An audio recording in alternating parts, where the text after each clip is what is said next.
రహస్యమందు చూచు నీ తండ్రి నీకు ప్రతిఫలమిచ్చును. మత్తయి సువార్త 6వ అధ్యాయము 4వ వచనం. దేవుడు అంతరాత్మను పరిశోధించువాడు, అంతరింద్రియములను ఎరిగినవాడు.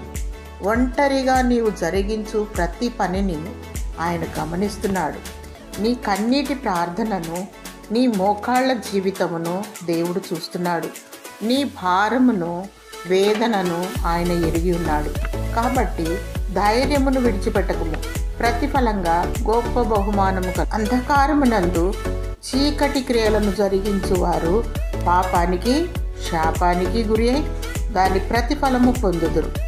పాపమునకు వచ్చు జీతము మరణము.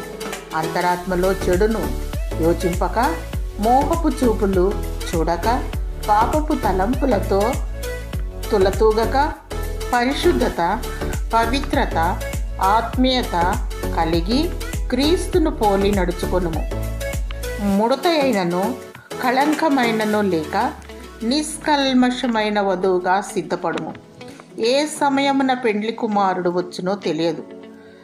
రాత్రి కేకను ఆలకించుటకు కన్నీళ్లతో కూడిన ప్రార్థనను కలిగి ఉండుము.